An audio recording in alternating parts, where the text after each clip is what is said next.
السلام علیکم ورحمۃ اللہ وبرکاتہ. کیسے ہیں سب لوگ؟ امید کرتے ہیں خیریت سے ہوں گے. آج ہم آپ کے لیے لائے ہیں بہت ہی پیاری ویڈیو کا نام ہے دجال کا فتنہ. دجال کب اور کہاں سے آئے گا اور دجال کو کس نے دیکھا ہے؟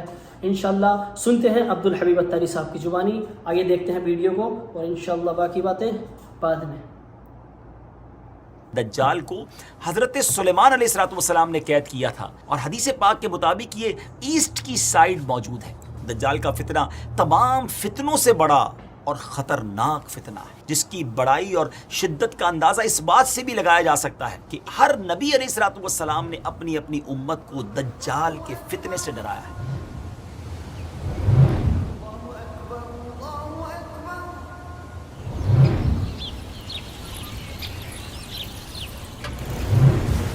السلام علیکم ورحمۃ اللہ وبرکاتہ. میرا نام عبدالحبیب اتاری ہے اور ایک بار پھر ویب سیریز قیامت کی نشانیاں لے کر حاضر ہیں. اور آج جو ٹاپک ہے وہ کہا جائے کہ سب سے زیادہ جو وانٹڈ ٹاپک تھا، جس کے لیے سب سے زیادہ ہمیں میسیجز ریسیو ہوئے کہ یہ بتائیے کہ دجال کے بارے میں قرآن و حدیث کیا کہتے ہیں. دجال قیامت سے پہلے کب آئے گا، وہ دکھتا کیسا ہوگا اور اس کے معاملات کیا ہوں گے. تو آج وہی ٹاپک ہے جس کا کہا جائے کہ آپ کو انتظار ہے. اور واقعی بہت ساری مسکنسیپشنز ہیں، بہت ساری غلط فہمیاں ہیں دجال کے بارے میں. تو آج انشاءاللہ آپ کو قرآن و حدیث کی روشنی میں یہ بتائیں گے کہ قیامت کی ایک بہت بڑی نشانی وہ ہے دجال کا ظہور ہونا، دجال کا آنا. دجال کون ہے، دکھتا کیسا ہے کہاں، اور وہ آ کر کیا کچھ کرے گا.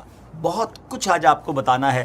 نہایت توجہ کے ساتھ ہمارے ساتھ رہیے گا اور آپ ہماری اس ویڈیو کو شیئر بھی کیجیے گا. ہمارے دعوت اسلامی یوٹیوب کے اگر چینل کو ابھی تک سبسکرائب نہیں کیا تو اسے سبسکرائب بھی کر دیجیے. ناظرین، بات کو آگے لیے چلتے ہیں. یاد رہے کہ قیامت کی بڑی علامت میں سے دوسری علامت دجال کا نکلنا ہے. احادیث مبارکہ میں دجال کا ذکر بڑی وضاحت سے آیا ہے. اور کمال کی بات یہ ہے کہ ہر نبی علیہ السلام نے دجال کے فتنے سے اپنی امت کو ڈرایا ہے.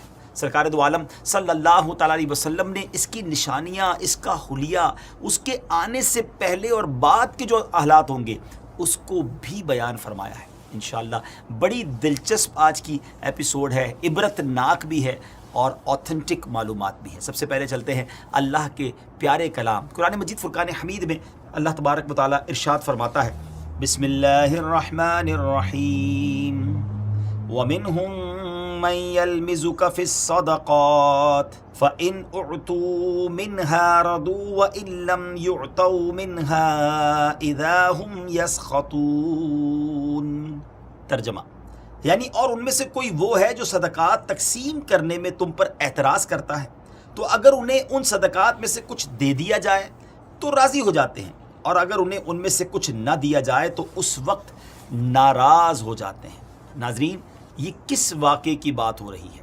علماء کرام فرماتے ہیں کہ یہ آیت ذوالخویصرہ تمیمی کے بارے میں نازل ہوئی. اس شخص کا نام خرقوس بن زبیر ہے اور یہ شخص خارجیوں کا بانی ہے. رسول کریم علیہ السلام مال غنیمت تقسیم فرما رہے تھے تو ذوالخویصرہ نے کہا کہ یا رسول اللہ عدل کیجئے.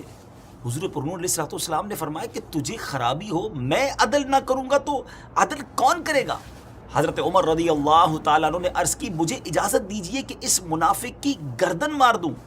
تو پیارے آقا علیہ السلام نے فرمایا کہ اسے چھوڑ دو، اس کے اور بھی ہمراہی ہے کہ تم ان کی نمازوں کے سامنے اپنی نمازوں کو اور ان کے روزوں کے سامنے اپنے روزوں کو حقیر دیکھو گے. وہ قرآن پڑھیں گے اور ان کے گلوں سے نہ اترے گا. وہ دین سے ایسے نکل جائیں گے جیسے تیر شکار سے نکل جاتا ہے. پیارے ویورز، یہ اس گستاخ کی، اس بدبخت کی گستاخی ہی دراصل اس بدترین فتنے کا پیش خیمہ ثابت ہوئی جس نے بعد میں امت مسلمہ میں زبردست انتشار پیدا کر دیا. حضرت عثمان غنی رضی اللہ تعالیٰ عنہ اور مولا علی کرم اللہ تعالیٰ وجہ الکریم کے دور خلافت میں اسلامی ریاست کو چیلنج کرنے والے، یعنی اتھارٹی آف اسلامک ریاست کو چیلنج کرنے والے باغی گروہ در حقیقت اسی کے فالوورز تھے. جنگ صفین کے موقع پر جب حضرت علی رضی اللہ تعالیٰ عنہ نے خون خرابے سے بچنے کے لیے تحکیم یعنی ثالثی آربیٹریشن کے راستے کو اپنایا کہ چلیں کوئی بیچ میں فیصلہ کر لیا جائے، تو پہلے تو خوارج نے اس کی حمایت کی، مگر جب یہ فیصلہ کر لیا گیا تو یہ خوارج اس کو رد کرتے ہوئے مولا علی کرم اللہ تعالی وجہ الکریم کے لشکر سے بھی نکل گئے. آپ کو معاذ اللہ ثم معاذ اللہ کافر کہنے لگے اور اپنا ایک باغی گروہ تیار کر کے جہاد کے نام پر حضرت علی رضی اللہ تعالیٰ عنہ اور امت مسلمہ کے خلاف لڑنے کے لیے کھڑے ہو گئے اور عراق کے ایک علاقے کو اپنا مرکز بنا لیا. نفرت کا یہ عالم تھا کہ انہوں نے حضرت علی رضی اللہ تعالیٰ عنہ کے شہر کو بھی چھوڑ دیا اور جنگلوں میں، صحراؤں میں، پہاڑوں میں گھات لگا کر بیٹھ گئے جہاں وہ اپنے مخالفین کو پکڑ کر ظلم و ستم کا نشانہ بناتے اور انہیں قتل کر دیتے. ان کی سرکشی بڑی تو مولا علی کرم اللہ تعالی وجہ الکریم نے صحابہ کرام کا لشکر لیا اور ان خوارج کے خلاف جنگ کی اور انہیں شکست دے دی. جب مولا علی کرم اللہ تعالی وجہ الکریم کے لشکر نے خوارج کو ختم کر دیا تو آپ نے فرمایا اس نشانی والے آدمی کو بھی تلاش کرو. ایک نشانی بتائی آپ نے. لوگ ڈھونڈنے لگے مگر وہ نہ ملا. آپ نے پھر فرمایا اس کو پھر جا کر تلاش کرو. خدا کی قسم میں نے نہ جھوٹ بولا ہے نہ ہی مجھے جھوٹ بتایا گیا ہے. یہ بات انہوں نے 2 یا 3 مرتبہ کہی حتیٰ کہ لوگوں نے ایک کھنڈر سے اس نشانی والے بندے کی لاش کو ڈھونڈ لیا. مولا علی کرم اللہ تعالی وجہ الکریم کے سامنے رکھی گئی. عجب نشانی تھی ناظرین کہ جس کا ایک ہاتھ عورت کے پستان جیسا تھا. بہرحال امیر المومنین رضی اللہ تعالیٰ عنہ نے تکبیر کہی اور حمد الہی بجا لائے. کسی شخص نے کہا، آپ کے ساتھی نے کہا کہ حمد ہے اسے جس نے ان خوارج کی نجاست سے زمین کو پاک کیا. وہاں امیر المومنین نے ایک جملہ فرمایا اور یہ پورا واقعہ سنانے کا جو مقصد ہے، ہو سکتا ہے ناظرین سوچ رہے ہو کہ بات دجال کی ہو رہی ہے اور یہ خوارج کا ذکر کیوں شروع ہو گیا. امیر المومنین رضی اللہ تعالیٰ عنہ نے فرمایا کہ کیا سمجھتے ہو یہ لوگ ختم ہو گئے؟ ہرگز نہیں. ان میں سے کچھ ماں کے پیٹ میں ہیں، کچھ باپ کی پیٹھ پہ ہیں. پھر جب ان میں سے ایک گروہ ہلاک ہوگا دوسرا سر اٹھائے گا، یہاں تک کہ ان کا آخری گروہ دجال کے ساتھ نکلے گا. ویورز، دجال ابھی آیا نہیں ہے اور کسی کو پتہ نہیں ہے کہ اس وقت وہ کہاں ہے، لیکن روئے زمین پر ایک صحابی ایسے گزرے ہیں جنہوں نے دجال کو دیکھا بھی ہے، اس سے ملاقات بھی کی ہے اور اس سے بات چیت بھی کی ہے. جی ہاں، اس ملاقات میں کیا کچھ ہوا، کیا دیکھا انہوں نے، کیا سنا، انشاءاللہ یہ پوری تفصیل آپ کو بتاتے ہیں. حدیث مبارک میں پیارے آقا علیہ الصلوۃ والسلام کی زبانی میں یہ پورا واقعہ ملتا ہے. ایک مرتبہ پیارے آقا علیہ الصلوۃ والسلام نے اچانک سڈنلی اپنے صحابہ کرام کو جمع فرمایا اور خطبہ دینے کے لیے ممبر پر تشریف فرما ہو گئے. یہ وہ ٹائم تھا جس ٹائم پہ نارملی نبی پاک ایڈریس نہیں کیا کرتے تھے، خطبہ نہیں فرمایا کرتے تھے. صحابہ بھی حیران تھے کہ آج ایسا کیا ہو گیا ہے کہ پیارے آقا علیہ الصلوۃ والسلام اس وقت خطبہ ارشاد فرما رہے ہیں. تو نبی کریم علیہ الصلوۃ والسلام نے فرمایا کہ آج میرے پاس تمیم داری آئے اور انہوں نے ایک ایسی خبر سنائی ہے جس کی خوشی میں مجھے قیلولہ، یعنی پیارے آقا علیہ الصلوۃ والسلام دوپہر کو کچھ آرام فرمایا کرتے تھے، فرمایا وہ بھی میں نہیں کر سکا ہوں اور میں نے چاہا کہ اس خبر میں تمہیں بھی شامل کر لوں.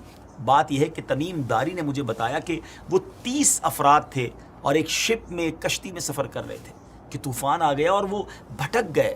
تقریباً مہینہ بھر وہ سمندر میں گھومتے رہے اور ایک دن سورج غروب ہونے کے وقت ایک نامعلوم جزیرے پر، ایک نامعلوم آئلینڈ پر پہنچے. انہیں وہاں سیاہ رنگ کی مخلوق نظر آئی جس کے جسم پر بال بہت زیادہ تھے. انہوں نے اس سے پوچھا کہ تم کون ہو؟ اس نے کہا میں جاسوس ہوں. تو صحابہ نے کہا کہ ہمیں اپنے بارے میں کچھ بتاؤ. اس نے کہا کہ نہ میں تمہیں کچھ بتاؤں گا نہ تم سے کچھ سنوں گا. تم اس بت خانے میں جاؤ، وہاں ایک شخص تمہارا بڑی بے چینی سے ویٹ کر رہا ہے، انتظار کر رہا ہے، وہی تمہیں کچھ سنائے گا بھی، بتائے گا بھی. پھر وہ سب اندر چلے گئے. وہاں ایک شخص سختی کے ساتھ زنجیروں میں جکڑا ہوا تھا. اس نے پوچھا کہ تم لوگ کون ہو اور کہاں سے آئے ہو؟ تو صحابہ کرام نے جواب دیا کہ شام سے آئے ہیں. اس نے پوچھا کہ عرب کا کیا حال ہے؟ اور ایک شخص وہاں پیدا ہونا تھا، اس کا کیا حال ہے؟ یعنی نبی پاک علیہ الصلوۃ والسلام کے بارے میں پوچھا. صحابہ کرام نے کہا کہ وہ اچھے حال میں ہیں اور ابتدا میں ان کی مخالفت ہوئی مگر اب تو تمام عرب پر وہ غالب ہو گئے ہیں اور سارا عرب ایک دین، ایک خدا کو ماننے والا ہو گیا ہے. اس نے کہا اچھا زغر کے چشمے کا کیا حال ہے؟ انہوں نے جواب دیا کہ وہ بھی اچھی حالت میں ہے، لوگ اس سے پانی پیتے ہیں، اس سے کھیتی باڑی بھی کرتے ہیں. پھر اس نے پوچھا کہ عمان اور بیسان کی کھجوروں کا کیا حال ہے؟ انہوں نے کہا کہ اس میں ہر سال پھل آتے ہیں. یہ سن کر اس شخص نے 3 چیخیں ماری اور بولا کہ میں دجال ہوں. جی ہاں ناظرین، وہ دجال تھا. کہتا ہے ان قریب میں آزاد ہو جاؤں گا اور زمین کا چپا چپا گھوموں گا اور اس کا کوئی حصہ نہیں چھوڑوں گا سوائے طیبہ کے، کیونکہ مجھ میں وہاں جانے کی طاقت، وہاں جانے کی پاور نہ ہوگی. نبی پاک علیہ الصلوۃ والسلام نے فرمایا کہ مجھے بہت خوشی ہوئی کیونکہ طیبہ یہی شہر ہے.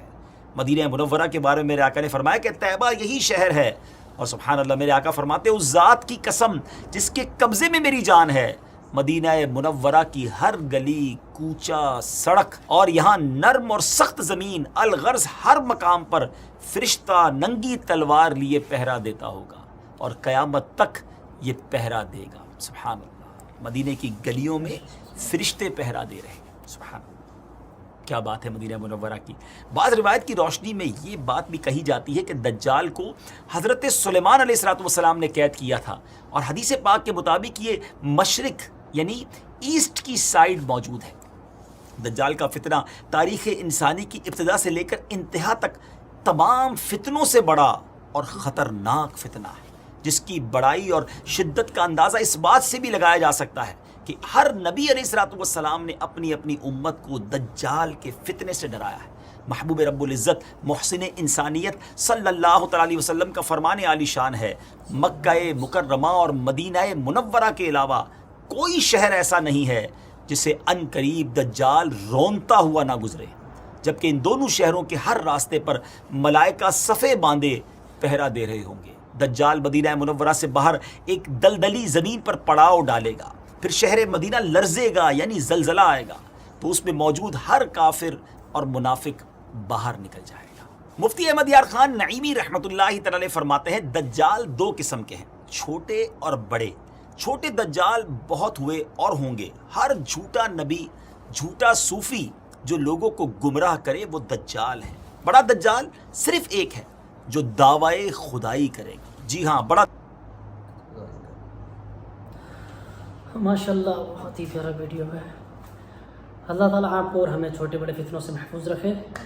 ماشاءاللہ ویڈیو بہت ہی اچھی لگی ہوگی. انشاءاللہ باقی ویڈیو ملے گی سیکنڈ پارٹ میں، پارٹ 2 میں انشاءاللہ. بہت ہی جلد آنے والا پارٹ 2 بھی.